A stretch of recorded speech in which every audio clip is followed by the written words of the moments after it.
હું અત્યારે ખાસ કચ્છની મુલાકાતે છું અને આ કચ્છનું ગામ છે એક ઝરપરા, આપણું આખા ગઢવી સમાજનું ગામ છે આ.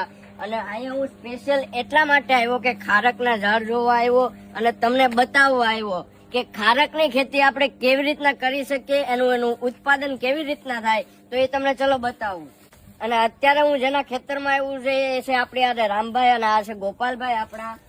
આ મૂળ ઝાડ છે, માં છે, આ છોકરાઓ છે. આ એના છોકરાઓ છે. એટલે આ મોટા ઝાડની આજુબાજુ તમે આમ ભેગા કરીને રોપી ઓટોમેટિક ઉત્પન્ન થાય. ઓટોમેટિક જ થાય. બાકી એની પાળ ડેવલપ કરવા માટે આને બોરીથી બાંધીને માટી નાખી અને 2-3 મહિના માટે મૂકી દેવું પડે. ઓકે. નહીં આપણે ઘણા બધા એમ કે બચ્ચા છે, ઈ બચ્ચા ઈ એ બચ્ચા automatic નીકળે અંદર. પછી એ બી મૂકવું પડે ને એમ ત્યાં. ના ના ના ના, બધો કુદરતી છે. કુદરતી જ છે. એવું છે? હા, બધું કુદરતી છે.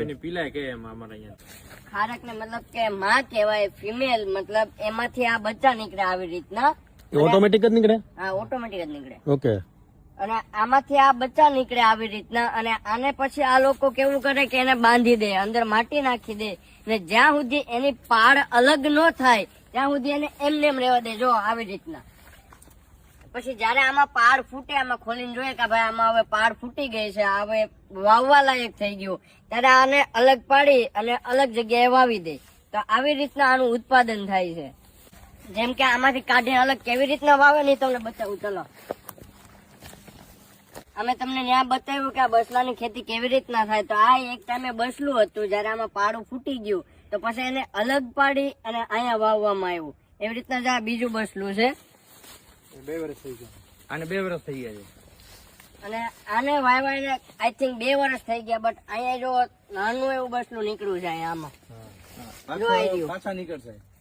પછી આમાંથી એવી રીતના અલગ અલગ બસલા નીકળે અને અલગ અલગ થાય, એટલે એકમાંથી દુનિયાભરની ખારેક થાય. અને બીજી વસ્તુ એક ખાસ વાત તમને કહું કે આ જે ગામ છે ઝરપરા, આપણા ગઢવી સમાજનું ગામ છે, એટલે ગઢવી સમાજ હોય એટલે કઈ ઘટે જ નહીં. ને આ ગામની ખારક આખા ઇન્ડિયામાં પ્રખ્યાત છે. જયારે પણ આ આખા ગામમાં ખારક થાય ને ત્યાં એક ખારક વધતી નથી. અને આજ વખતે મેં ખાધી હતી પર્સનલી, એટલે મને બહુ ભાવી હતી. આ વખતે બુક કરાવવા આવ્યો છું કે ભાઈ પેલા અગાઉથી મારી માટે રાખી મૂકજો. મોકલી હતી રામભાઈ.